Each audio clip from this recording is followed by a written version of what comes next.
Hi friends, welcome to கடாய் சமையல். இன்றைக்கி நம்ம பிரெட் அல்வா எப்படி செய்கிறதுன்னு தான் பார்க்க போகிறோம். இது வந்து ஒரு 10 நிமிஷத்தில் ரொம்ப சுலபமாக செஞ்சு முடிச்சிடலாம். வாங்க அது எப்படி செய்கிறதுன்னு பார்க்கலாம். அதுக்கு முன்னாடி நம்ம சேனலை ஃபர்ஸ்ட் டைம் பார்க்குறவங்க மறந்துடாமல் சப்ஸ்கிரைப் பண்ணிக்கோங்க. அண்ட் கூடவே உள்ள பெல் சிம்பளையும் கிளிக் பண்ணிக்கோங்க. அண்ட் ஆளுங்கிற ஆப்ஷனையும் ப்ரெஸ் பண்ணிக்கோங்க. பிரெட் அல்வா பண்ணுறதுக்காக ஒரு 7 ஸ்லைஸ் பிரெட் வந்து எடுத்து வச்சுருக்கேன். நெய், ஒரு 10 பாதாம் பருப்பும் முந்திரி பருப்பும் சின்ன சின்ன பீசஸாக கட் பண்ணி எடுத்துக்கோங்க. இது கூடவே 1/2 டீஸ்பூன் ஏலக்காய் தூள், 200 ml பால், 80 கிராம் சர்க்கரை. இது வந்து உங்களுக்கு அளவான இனிப்பாக இருக்கும். இனிப்பு அதிகமாக சாப்பிடுவீங்கன்னா ஒரு 100 கிராம் வரைக்குமே எடுத்துக்கலாம். இப்போ நம்ம ப்ரெட்டோட கார்னர்ஸ் எல்லாமே கட் பண்ணி எடுத்துக்கலாம். ப்ரெட்டோட கார்னர் எல்லாமே கட் பண்ணியாச்சு. இதை சின்ன சின்ன பீசஸாக மிக்ஸி ஜாரில் கட் பண்ணி போட்டு கோர் பேஸ்ட்டாக அரைச்சி எடுத்துக்கோங்க. தண்ணி ஊற்றக்கூடாது, சும்மா ஒரு ஓட்டு பல்ஸ் மோடில் போட்டு அரைச்சி எடுத்துக்கோங்க. அடுத்ததாக ஒரு பேனில் 2 டீஸ்பூன் நெய் ஊற்றிக்கலாம். நெய் உருகி வந்ததுக்கப்புறமா நம்ம எடுத்து வச்சுருக்க பாதாம் பருப்பும் முந்திரி பருப்பையும் ஆட் பண்ணிடலாம். ஆட் பண்ணிவிட்டு இது வந்து கலர் லைட்டாக செவந்து வர வரைக்கும் ரோஸ்ட் பண்ணி எடுத்துக்கோங்க. லைட்டாக கலர் சேஞ்ச் ஆகிருச்சு. இது தனியாக ஒரு பிளேட்டில் வந்து எடுத்து வச்சிடலாம்.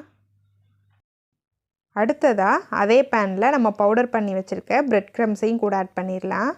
இதை லோ ஃப்ளேமில் வச்சு ஒரு 3 நிமிஷத்துக்கு கலர் சேஞ்ச் ஆகி வர வரைக்கும் ரோஸ்ட் பண்ணி எடுத்துக்கோங்க. ப்ரெட்டு வந்து கலர் மாறி பொரிஞ்சு வந்திருக்கும், அது வரைக்கும் வறுத்தெடுத்துக்கலாம். இப்போது நல்லா கலர் மாறிடுச்சு, ப்ரெட்டும் நல்லா பொரிஞ்சிருச்சு, உங்களுக்கு பார்க்கும்போதே தெரியும். இப்போது நம்ம ஒரு பிளேட்டில் வந்து மாற்றி வச்சிடலாம். அடுத்ததாக அதே பேனில் 80 கிராம் சுகர் வந்து ஆட் பண்ணிக்கிறேன். இது வந்து உங்களுக்கு அளவான இனிப்பாக இருக்கும். இனிப்பு அதிகமாக வேணும்னு நினச்சிங்கன்னா 100 கிராம் வரைக்குமே ஆட் பண்ணிக்கலாம். இது கூடவே ஒரு 150 ml தண்ணி ஆட் பண்ணிக்கிறேன். தண்ணி ஊற்றிட்டு நல்லா ஒரு தடவை கலந்து விட்டுருங்க. அதுக்கப்புறமா நம்ம எடுத்து வச்சுருக்க ஒரு 1/2 டீஸ்பூன் ஏலக்காய் தூள் ஆட் பண்ணிடலாம். ஏலக்காய் தூள் ஆட் பண்ணிவிட்டு நல்லா மிக்ஸ் பண்ணி விட்டுருங்க. இது வந்து உங்களுக்கு பாகுப்பதம் வரணும்னு தேவையில்லை, ஜஸ்ட் அந்த சர்க்கரை வந்து கரைஞ்சி தண்ணி வந்து கொதிச்சா போதும். அது வரைக்கும் கொதிக்க விட்டுக்கலாம். இப்போது தண்ணி நல்லா கொதிச்சிருச்சு. இப்போ நம்ம ரோஸ்ட் பண்ணி வச்சுருக்க பிரெட் க்ரம்ஸை இது கூட ஆட் பண்ணிடலாம். இதை ஆட் பண்ணிவிட்டு நல்லா மிக்ஸ் பண்ணி விட்டுருங்க.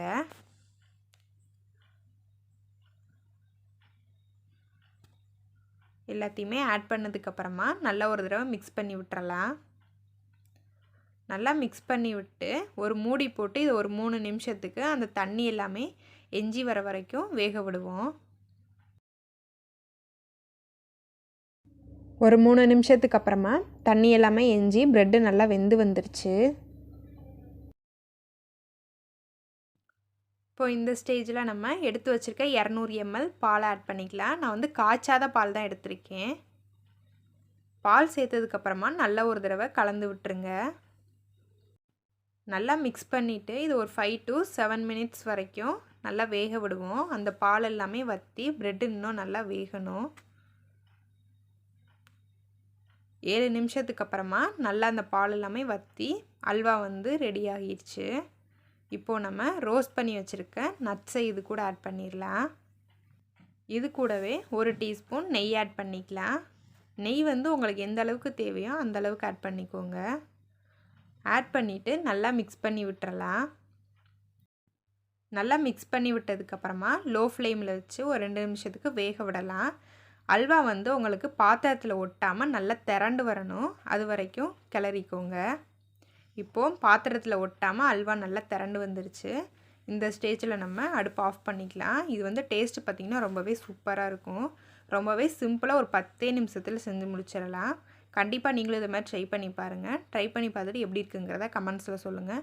இந்த வீடியோ பிடிச்சிருந்தால் லைக் பண்ணுங்கள், ஷேர் பண்ணுங்கள். மறந்துடாமல் நம்ம சேனலை சப்ஸ்கிரைப் பண்ணிக்கோங்க. அப்படியே கூட உள்ள பெல் சிம்பளையும் கிளிக் பண்ணிக்கோங்க. அப்போ தான் நான் போகிற வீடியோஸ் எல்லாமே உங்களுக்கு நோட்டிஃபிகேஷனாக வரும். நீங்களும் வீடியோ மிஸ் பண்ணாமல் தொடர்ந்து பார்த்துட்டே இருக்கலாம். தேங்க்யூ ஃபார் வாட்சிங்.